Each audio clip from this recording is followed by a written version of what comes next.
Estemos de pie y vamos a abrir nuestras Biblias en el libro de San Mateo, capítulo 4. Capítulo 4.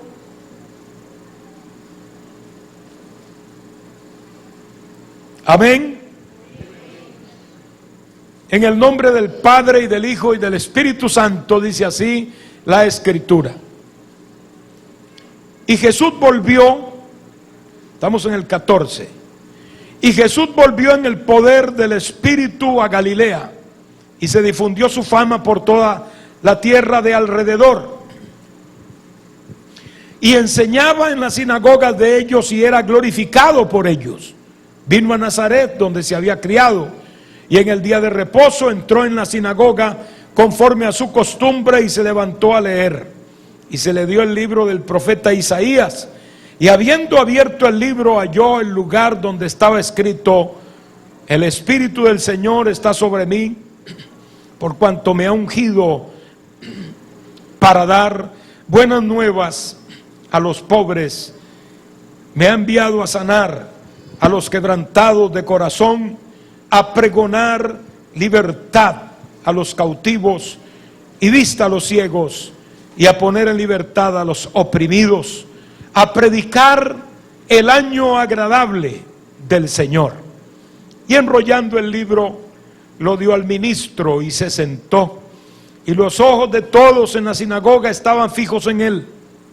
Y comenzó a decirles: hoy se ha cumplido esta escritura delante de vosotros. Y todos daban buen testimonio de él, y estaban maravillados de las palabras de gracia que salían de su boca, y decían: ¿no es este el hijo de José? Él les dijo: sin duda me diréis este refrán: médico, cúrate a ti mismo. De tantas cosas que hemos oído y que hemos hecho y que han hecho en Capernaum, haz también aquí en tu tierra. Y añadió: de cierto os digo que ningún profeta es acepto en su propia tierra. Y en verdad os digo que muchas viudas había en Israel en los días de Elías, cuando el cielo fue cerrado por 3 años y 6 meses, y hubo una gran hambre en toda la tierra. Pero a ninguna de ellas fue enviado Elías, sino a una mujer viuda de Sarepta de Sidón. Y muchos leprosos había en Israel en tiempo del profeta Eliseo, pero ninguno de ellos fue limpiado, sino Naamán el sirio. Al oír estas cosas, todos en la sinagoga se llenaron de ira, y levantándose le echaron fuera de la ciudad, y le llevaron hasta la cumbre del monte sobre el cual estaba edificada la ciudad de ellos, para despeñarle. Mas él pasó por en medio de ellos y se fue. Gloria a Dios. Eterno Dios que estás en los cielos, invocamos tu nombre poderoso y glorioso, Señor. Te damos gracias porque tú nos has traído a tu casa. Te damos gracias por todas las cosas que tú has hecho, por las maravillas y prodigios, Señor, que tú sigues realizando, Padre, porque tu obra sigue adelante. Tu obra misionera se extiende por todo lado, Padre, como hemos oído en los últimos meses, Señor, que nuevos países de Asia ya forman parte de esta obra del movimiento, y tu obra sigue adelante, oh Dios. Mientras el diablo quiso detenerla y quiso destruir tu obra, Señor, no ha podido en ninguno de sus intentos tener éxito.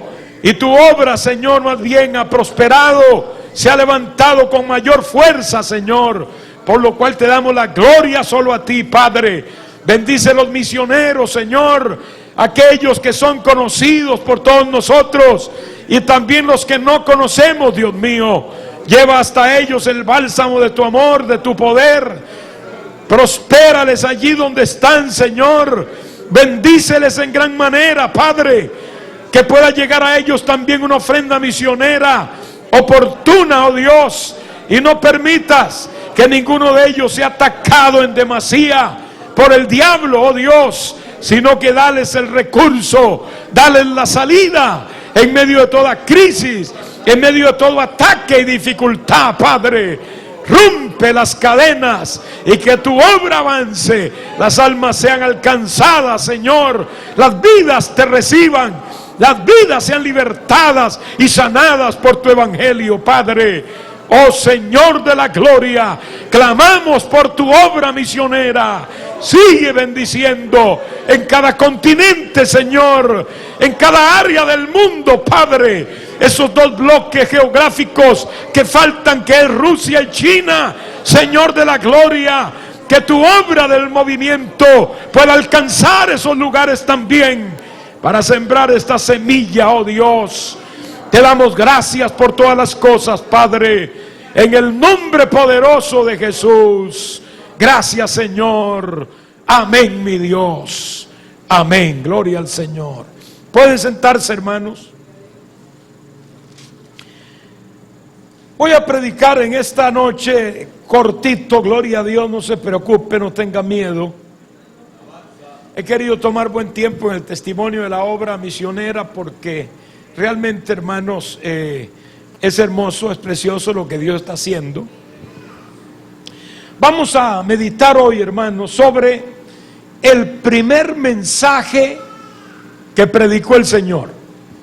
El primer mensaje que predicó el Señor fue en Nazaret, el lugar donde Él creció.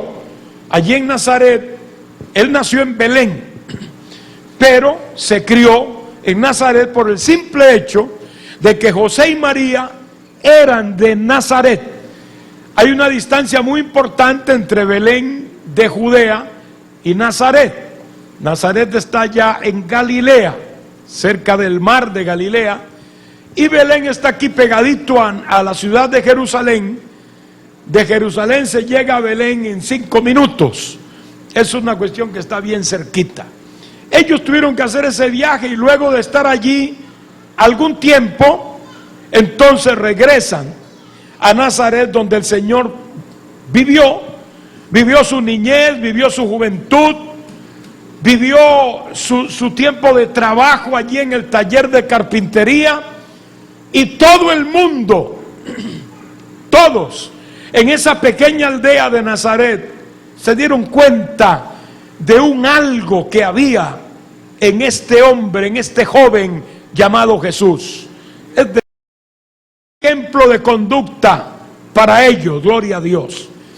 Todos sabemos que después del bautismo el Señor fue sometido a una terrible prueba en el desierto, de donde surgió victorioso, y después de esa victoria sobre el diablo vino la proclamación del Señor como el Cordero de Dios que había venido a este mundo para redimir, alabado sea el nombre del Señor.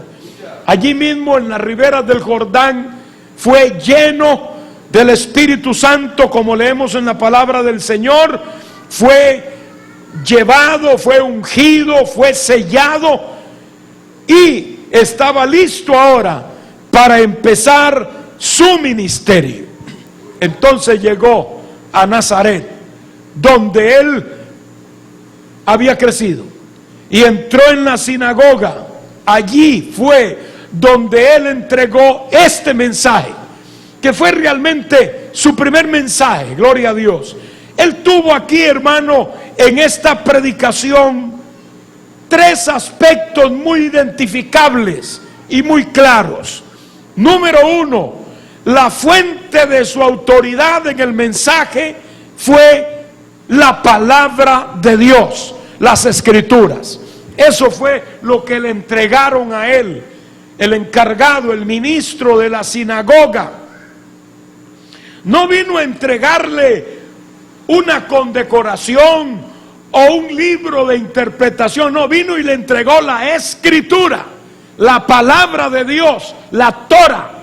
Y él abrió en el libro de Isaías. Quiere decir que la palabra de Dios fue el fundamento desde el principio del mensaje autoritativo de nuestro Señor Jesucristo. Eso lo vemos en este mensaje, que es, podríamos llamar, el germen, el principio, el fundamento del mensaje que Cristo vino a predicar a esta tierra. Puede dar la gloria al que vive. Lo segundo que vemos allí es la naturaleza de este mensaje. ¿Cuál era su naturaleza? ¿Cuál era, mejor dicho, su razón de ser? Dar el mensaje de las buenas nuevas de salvación. Él dijo para qué había venido, por qué había sido ungido por el Espíritu Santo, para dar buenas nuevas. Gloria al Señor. Quiere decir que el mensaje evangélico, el mensaje de Dios, es un mensaje de buenas nuevas, sustancialmente hablando. Y lo tercero es la aplicación que el Señor dio de ese mensaje. Y la aplicación es cuando Él dijo: hoy se ha cumplido esa palabra aquí. Esa es la aplicación. La palabra de Dios que se cumple. Una palabra que es veraz, gloria al Señor. Una palabra que se traduce en una realidad visible, en una realidad que los demás ven, que los demás absorben, que los demás pueden ver realizada, no solo en su propia vida, sino también en la vida de los que le rodean. ¿Cuántos podemos dar la gloria a Dios? Esos tres elementos son los que forman el esqueleto de este mensaje y por ende de todo el ministerio de la predicación del Señor. Veamos el texto que Él escogió. Isaías capítulo 61, versículo 1. Allí simplemente lo que indica es el principio de la dispensación de la gracia divina.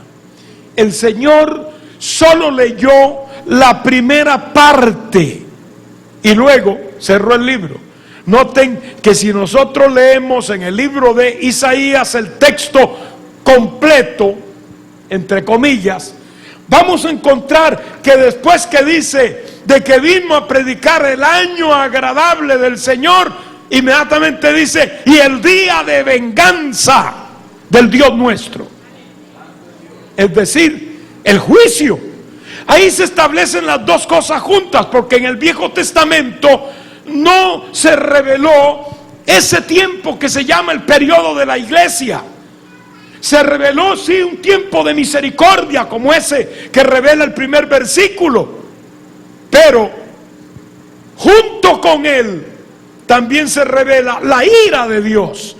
Pero como el Señor vino aquí a predicar primero el mensaje de salvación, la gracia y la misericordia de Dios, es interesante ver que cortó allí el pasaje y solo dejó donde dice: a predicar el año agradable del Señor. Y dice, sugestivamente dice, que cerró el libro. O sea, él sabía que decía algo más ahí y sabía que podía leer lo que seguía, pero cerró el libro y lo cerró como diciendo: es hasta aquí lo que vengo a hacer ahora. Y se lo entregó al ministro, como quien dice: mi participación terminó, porque lo que yo quiero dar a entender es que he venido a predicar un mensaje de salvación. Que la puerta de la gracia de Dios sea abierto para que todo aquel que quiera pueda entrar y encontrar el año agradable del Señor. Bendito sea el nombre de Jesucristo. Eso es lo que el texto a nosotros nos indica, gloria a Dios. Hay otros grandes textos en la palabra de Dios, en el libro de Isaías, que son como puntos cardinales en esto del plan de redención. Capítulo 11 del libro de Isaías, versículo 1, está la profecía de la encarnación del Mesías, donde dice: saldrá una vara del tronco de Isaí y un vástago retoñará de sus raíces, y reposará sobre él el espíritu de Jehová, espíritu de sabiduría y de inteligencia, espíritu de consejo y de poder, espíritu de conocimiento y de temor de Jehová. Y le hará entender diligentemente en el temor de Jehová. No juzgará según la vista de sus ojos, ni arguirá por lo que oigan sus oídos. Es una gran profecía de la venida del Cristo de poder, que vendría de la descendencia de Jacob o de Isaí, gloria a Dios. Es decir, el Dios encarnado, el Dios que tenía que ver también con la parte humana. Por eso habla de un vástago, un brote, gloria a Dios, de Isaí.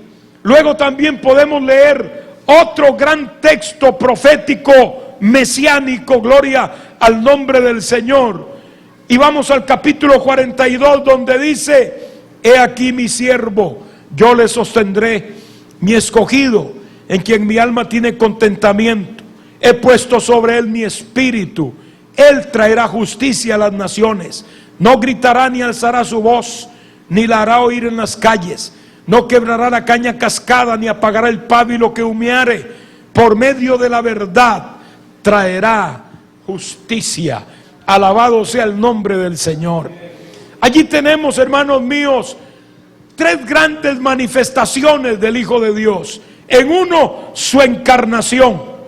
En otro, su bautismo, como leímos allí en el capítulo 42, donde dice que estará el Espíritu sobre él. Y luego dice: en quien mi alma tiene contentamiento. ¿No fue este el texto que citó el Dios de la gloria cuando habló desde el cielo en el bautismo de Jesús? Y dijo: este es mi Hijo amado, en quien mi alma tiene contentamiento. Bendito sea el Señor. Y el Espíritu que venía sobre él, el cumplimiento de esa gran profecía mesiánica. El bautismo del Señor estaba profetizado, y por eso Jesús le dijo a Juan: tienes que bautizarme, porque así conviene que cumplamos toda justicia. Alabado sea el nombre de Jesucristo. Y también, hermanos, en el versículo, en el capítulo que leímos de base en este pasaje y en este mensaje, está el ministerio del Señor. En uno, su encarnación; en otro, su bautismo; y en otro, su ministerio. Me ha enviado a predicar buenas nuevas. ¿Cuál es el tema del mensaje del Señor como Mesías? El tema del mensaje del Señor es el año agradable de la voluntad de Dios. Es como quien dice, hermano, este año es mejor. Tal vez has estado viviendo años en el mundo de pecado, de maldad, engañado por el diablo, enlazado por el pecado, por el vicio, engañado quizá por el oscurantismo, por las religiones paganas y por toda práctica satánica. Pero para ti puede haber un año agradable de hoy en adelante, porque el mensaje del Señor es eso. Cuando el mensaje del Señor toca una vida, allí el año cambia para esa persona. No es que el año en sí tenga una separación, como cuando uno cruza la línea del Ecuador. Uno puede cruzar la línea del Ecuador, yo lo he hecho, no hay ninguna diferencia. Usted está aquí, ahí hay un punto que le dice: esta es la línea del Ecuador, este es el centro de la tierra, la línea ecuatorial que corta en dos mitades la tierra. Este es el hemisferio sur, y das 3 pasos y estás en el hemisferio norte.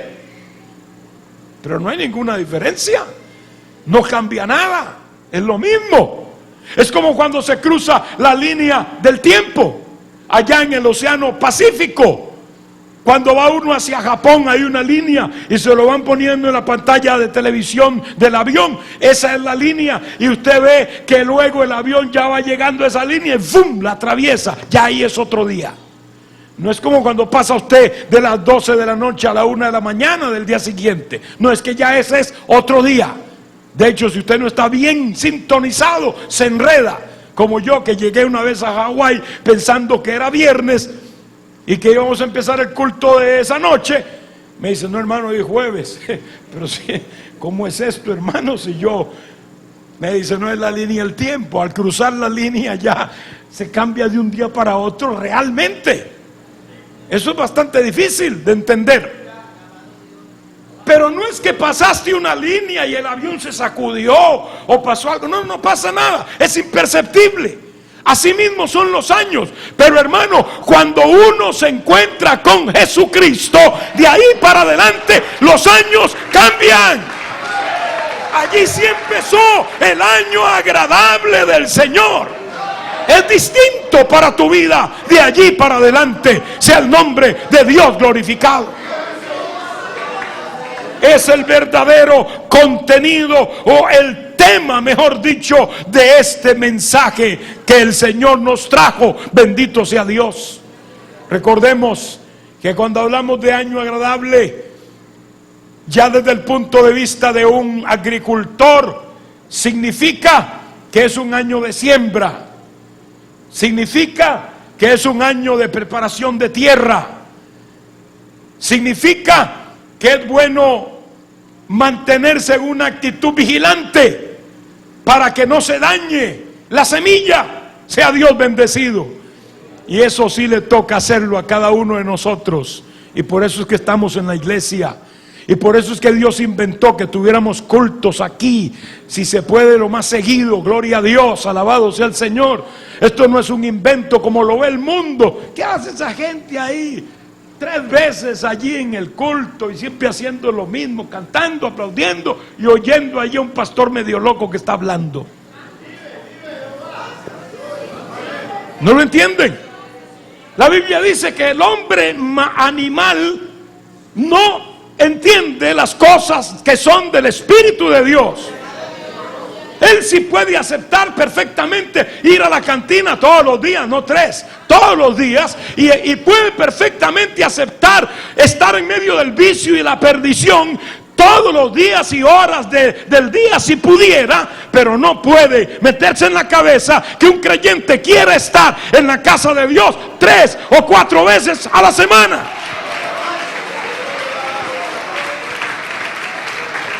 Sea el nombre de Dios bendecido. Pero es que ya lo dijo el salmista, gloria al Señor, inspirado por esa bendición de estar en la casa de Dios, dijo: escogería yo estar a las puertas de la casa de Dios que habitar en las moradas de maldad.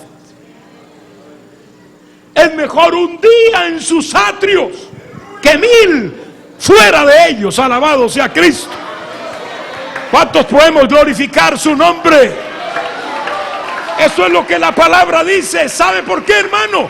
Porque la palabra sí sabe traducir la experiencia espiritual de un alma que se encuentra con Dios. Y un alma que se encuentra con Dios cambia, bendito sea el Señor. Por eso es que es un año agradable. Ese es el tema del mensaje del Señor Jesucristo. Gloria a Dios. Y luego cuando vamos a hablar acerca de lo que ese mensaje realmente contiene, tenemos que compararlo con Levítico 25, donde se nos habla allí en Levítico 25 del año del reposo. ¿Sabe usted, hermano, que los judíos tenían una forma, digamos así, de liberación? Una de esas formas era cada 7 años, en el llamado año sabático. Cada 7 años tenían que dejar reposar la tierra. Tenían que esperar que la tierra produjera de sí misma sin ellos sembrarla. Y Dios iba a bendecirlos. Bendito sea el Señor. Esto iba a ayudar también a que la tierra misma se recuperara para continuar produciendo para ellos. Pero además, en los tratos que hacían cada 7 años, como que quedaban sin efecto muchos de esos tratos, y entonces algunas cosas volvían a sus dueños originales. Pero cada 50 años, que era el año del jubileo, ningún judío podía quedar como esclavo o como siervo, y ninguna heredad judía podía quedar en manos ajenas, sino que tenía todo que retornar a sus dueños originales. Eso es una buena ley social. No hay duda que es una forma de hacer que el rico no se vuelva demasiado rico y el pobre no se vuelva demasiado pobre. No dice que no debe haber alguien que tenga algo más que otros. No, pero por lo menos establece un balance para evitar los grandes extremos, como la extrema pobreza y, aunque no se conoce así, pero lo es también, la extrema riqueza. Aunque eso ayuda en ese aspecto que acabo de decir, esta ley es profética. También habla de otro tipo de jubileo, de otro tipo de reposo, gloria a Dios. Y es que, hermano, un judío que andaba triste porque había perdido su heredad, y mejor dicho, estaba en la calle, de pronto decía: faltan 7 años para el año del jubileo. Una esperanza, ¿no? Una esperanza. Y el que era pobre había tenido que venderse, y hasta él mismo se había tenido que vender por las penurias que había pasado. Pues decía: bueno, me faltan 2 años ya, en 2 años. Y hacían sus cálculos, ¿no?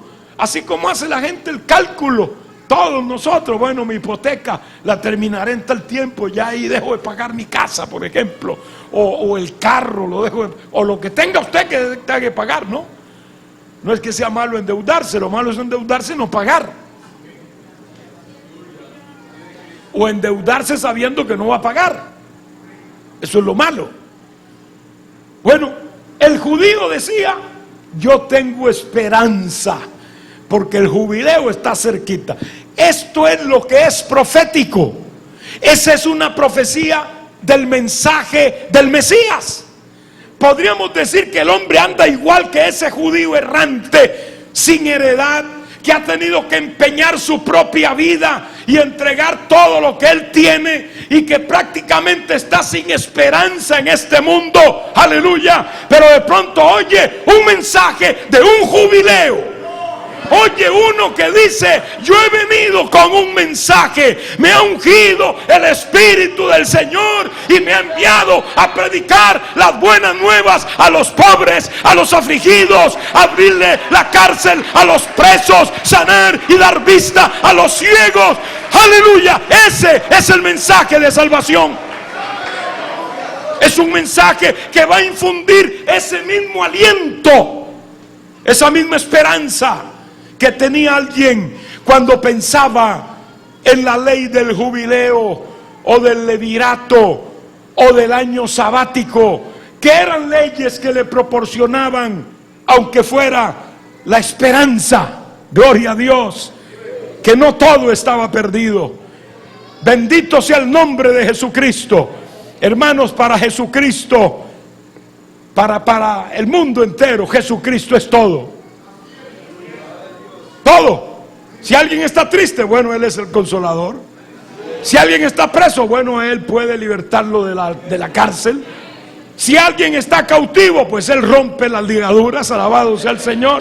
Si alguien está ciego, pues Él le puede abrir los ojos espiritualmente, y hasta físicamente puede hacerlo también. Para los presos, Él le abre la cárcel a los presos. Óigame, el que está en La Joya, en La Joyita, en el Renacer o en cualquier cárcel, el Señor puede hacerlo libre a usted. Primero, libre espiritualmente, que es la peor cárcel en que usted está. Usted puede estar preso físicamente y eso ser muy terrible, pero más terrible es estar preso por el diablo, estar preso en la cárcel del pecado y de la maldad. El Señor te puede librar hoy mismo de esa cárcel y sacar en este instante de esa condición, porque Él vino aquí, dice aquí, para abrir la cárcel a los presos. Alabado sea Dios. Y puede hasta darte la victoria el Señor también en tu propia situación humana, física y social, porque para Él no hay nada imposible. Y gloria a Dios que el Señor tiene muchos presos convertidos a Cristo, que saben que la libertad en Cristo ya la tienen, y a su nombre, alabado sea el nombre del Señor. Y para ir concluyendo, hermanos, en toda esta aplicación que el Señor dio, en la cual Él dice: hoy se ha cumplido esta palabra, y empezó a hablarle, le dijo dos cosas que quiero ya en la parte final decirlas como aplicación, tal como lo hizo el Señor. Porque el Señor les dijo a ellos algo. Cuando les dice: hoy se ha cumplido esta palabra, todo el mundo lo miraba en la sinagoga. Y claro, decían: bueno, pues este es el hijo de José. Pero es que veían algo. ¿Usted sabe lo que era? Que era el Mesías que estaba ahí, hermano. El Cristo. Por favor, algo tenía que salir de él, algo tenía que irradiar. Por eso es que la gente lo sentía, aunque algunos ponían el obstáculo de: ¿no es este el hijo de José? Y el Señor les dijo: bueno, acuérdense de una cosa, se los parafraseo así. En el tiempo de Elías habían muchas viudas en Israel. En Israel, ellos eran israelitas. Todos los que estaban en esa sinagoga eran israelitas. Él les dice: en el tiempo de Elías había muchas viudas en Israel. Pero ¿a dónde fue enviado Elías? Les dijo: fue enviado a una viuda en Sarepta de Sidón, o sea, no en Israel. Fue enviado fuera de Israel, que traspasara la frontera y se fuera allá por Siria, por allá, por Sidón. Y allá llegó a la casa de una viuda que no era judía, la cual fue bendecida por el Señor cuando llegó Elías ahí. Pero el Señor les dijo algo más, que fue otra espina terrible en las costillas de estos fariseos. No solamente lo de la viuda, les dijo que en el tiempo de Eliseo, otro gran profeta, habían muchos leprosos en Israel. Claro que lo sabían. Pero el Señor usó a Eliseo para sanar a un leproso que no era de Israel, sino que venía de Siria. Naamán el sirio. Y ellos sí entendieron lo que le estaban diciendo, hermano. A veces nosotros leemos y pasamos la escritura y bueno, pues así eso lo dijo el Señor. Pero es que cuando el Señor habló, Él no habló al azar. Él sabía lo que estaba diciendo, y aquellos que lo estaban oyendo sabían lo que estaba diciendo. Lo que está diciendo el Señor es que ellos no podían creer que el mensaje fuera solo para ellos, y que la misericordia de Dios se extendía para la gente que no era judía. Gloria a Dios. Y que por el contrario, ellos, aunque eran judíos pero incrédulos, serían condenados por Dios, mientras que otros pueblos no judíos, pero que creían, que arrebataban el mensaje, que aceptaban a Cristo, serían salvos. Alabado sea el Señor. Entonces ellos se levantaron, hermano, y lo agarraron. Allí sí lo agarraron y lo sacaron de la sinagoga. Eso fue algo serio, con violencia, apenas empezando el ministerio. Y se lo llevaron a un pretil, que todavía la tradición lo tiene allá señalado, en esa misma tierra de Nazaret. Este servidor fue por esos bordes. Donde estaba la ciudad de Nazaret es un pretil, hermanos. Abajo hay un pedrerío grandísimo. Estoy hablándole de una cosa como de 100 metros de altura. Lo llevaron a ese borde, por ahí, donde estaba fundada su ciudad, para despeñarlo. Lo tiran de ahí, se hace pedazos cualquiera que caiga, hermano. Pero dice la Biblia que el Señor salió en medio de ellos y se fue. ¿Cómo salió? No lo sabemos. No lo sabemos. Si ellos lo vieron o no lo vieron, tampoco lo sabemos. La cosa es que de alguna manera el Señor, en un movimiento divino, hizo algo que pudo salir, y ellos que querían matarlo, que querían despeñarlo, que para eso fue que lo sacaron de la sinagoga, no pudieron hacerlo porque no era el tiempo ni la forma. Alabado sea Dios. La vida del Señor no estaba en las manos de estos fariseos, igual que la vida nuestra no está en las manos de este mundo, está en las manos del Dios Todopoderoso, hermanos. ¿Cuántos levantamos nuestra mano y damos gloria a Dios? Alabado sea el nombre del Señor. Por eso, hermano y amigo, en esta noche yo le digo, Dios le ama y Dios le ha traído a usted el mensaje, este mismo mensaje del Señor Jesucristo que Él predicó, para que usted y yo entendamos que hay una esperanza viva y que hay un año agradable para todo aquel que realmente crea en el Señor. Inclinemos nuestros rostros, hermanos. Padre, te damos gracias por tu palabra viva, tu palabra que es poderosa, tu palabra que es verdad, Señor. Gracias porque hemos creído tu palabra, tu mensaje, el contenido, el objetivo de ese mensaje, la base de ese mensaje sigue siendo el mismo, Señor. Y por eso, Padre, estamos aquí honrándote y sirviéndote, porque tú nos has alcanzado y nos has tocado con esa palabra. Mira aquellos que nos oyen a través de los medios, y que hoy, Padre, tú les das esta oportunidad igual que aquellos que oyeron el mensaje en la sinagoga de Nazaret. Dios mío, que hayan vidas que en lugar de expulsarte a ti de sus vidas, puedan invitarte, Señor, y puedan decir: yo realmente necesito que tú permanezcas en mi vida, oh Dios, porque sabemos que tú, al que a ti vienes, al que a ti viene, tú no lo echas fuera. Gracias te damos, Señor. Recibe honra y gloria. Aleluya. Si hubiera alguna vida aquí